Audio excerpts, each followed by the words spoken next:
All right, a lot going on. Training camp is underway, and this time of year is really nice because Dan Campbell speaks, and he speaks almost daily. And one of the things he brought up was Keith Cooper, undrafted free agent out of Houston. The Lions gave him some of the most guaranteed money to come to Detroit.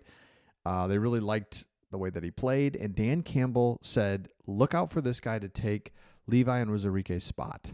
And, I mean, again, what I love about Dan Campbell, he doesn't just say things.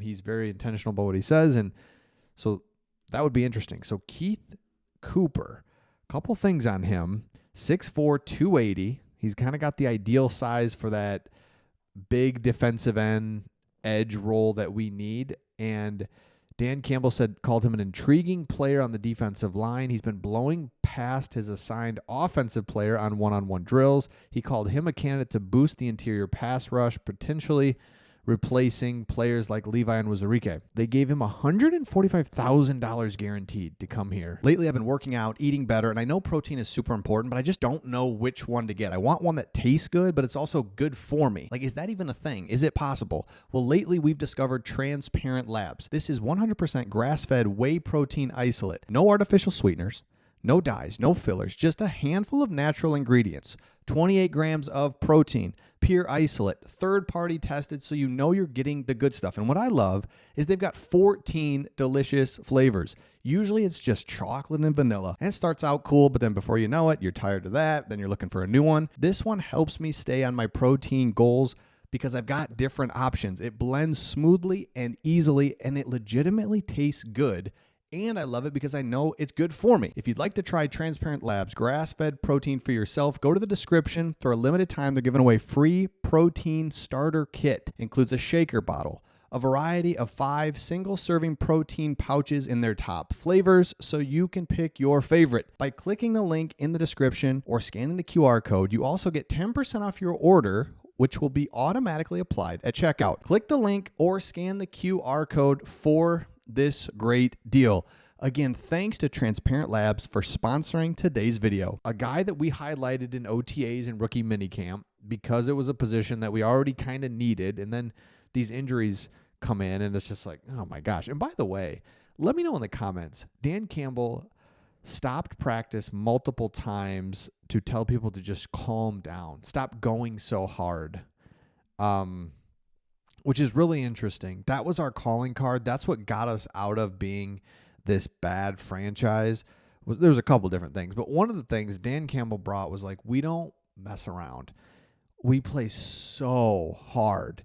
And that's kind of the debate right now. That's what I was curious in the comments. Again, Craig and I read your comments. Can't reply to them all, but we learn a lot from you guys as well. It's like, is that what we kind of need to do with all these injuries? We'll get to that in just a second. Some of these injuries and everything that's going on. Do we just need to calm down and not practice so hard? Or like, what is it? Or it's like, nah, it's football and we got to just continue to be, that's who we are. We have to be this just dog mentality type of thing. That's just what we've built here. We can't let off that. That's what we are. And the injuries come, maybe, it's like, or is it just bad luck? Injuries are crazy because, by the way, Let's look at it. We might as well. So just before I go on, Keith Cooper, keep in mind, Dan Campbell talked about him, loves him. Brad Holmes found him, brought him in, extra money. I love that. Okay, some more injuries. So remember, Levi Onwuzurike out. Miles Frazier out. I don't know if you saw that, but the rookie guard, he's going to be out for a month or so. Jeez. Vatke, just can't get him in here. Vatke's the guy that was unfortunate. We didn't have him this spring. We're really high on him from an offensive standpoint. Certainly special teams. Really helped us with special teams. Feel like he can do it again. But offensively, we want to see what he can do, but this sets us back.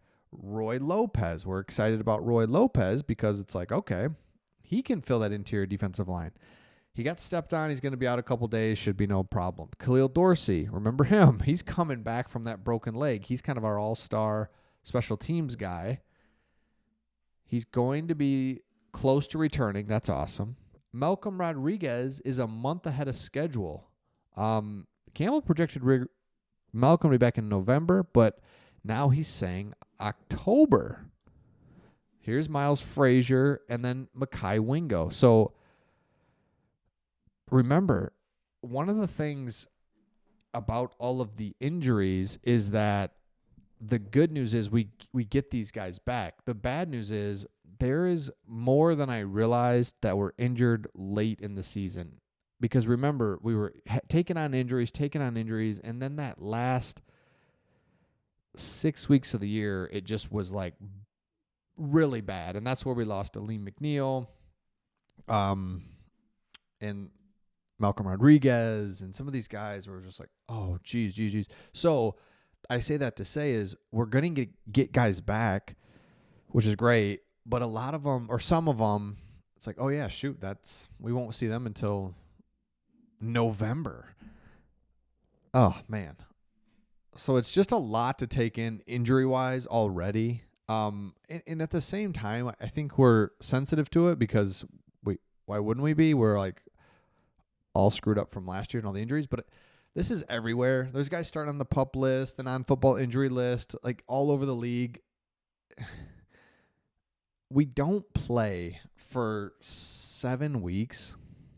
Is that right? Yeah. And I think that's why Dan Campbell's like, everybody just calm down in practice.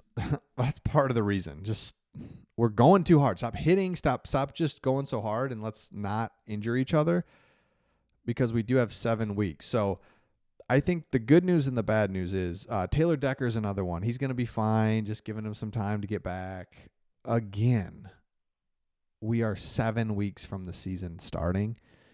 When we start getting in that 3 to 4 week part, let's see who we got. Let's see what's going on. We got another 3 weeks before we can get to that. So it's just not really that concerning. I mean, there's a couple, of course, that are like I've said all along, all day you'll take, all right, he's going to be out for 2 weeks. He's going to be out for 3 weeks. He's going to be out for a couple days, all day. But it's the Levi and Rosarique year-long ones that we just can't have those. But the good news is our main players, knock on wood, I'm knocking on wood over here, trust me, are good. The St. Browns, the Sam Laportas, of course, Jared Goff. I mean, knock on wood. Any piece of wood you can find on Jared Goff because he has been healthy the day that we brought him in here. And it's one of the nice things about having a non-mobile quarterback. He's just not going to be in harm's way too often. But it's football. Guys are flying around his legs and stuff like that all the time. So, because that's the one, right? If he's done, then there goes the season. But yeah, St. Brown, Hutchinson's back fully healthy. Jahmyr Gibbs, David Montgomery's got just this really good chip on his shoulder. I loved it because it makes total sense. He said, feels like people forgot I'm in this offense. And it's like, yeah, got to be honest, man. That's how I feel. Because I'm real excited about Jahmyr Gibbs. I love St. Brown. Laporta, love. J-Mo, baby, let's go. And it's like, oh, yeah, we got Montgomery, too. I think Montgomery is, I don't think, I mean, he is. He's one of the best in the league at the running back position, but because his teammates are unreal and, you know, the rise of the running back over the last couple of years, you kind of focus on those guys versus him. So that'll be fun to see because he's already angry. He already runs really angry. So what if he's actually angry? That'd be fun. So let me know your thoughts in the comments. Make sure you subscribe if you haven't. If you're new to the channel, just subscribe. Nothing but Lions. And we'll see all of you on the next one.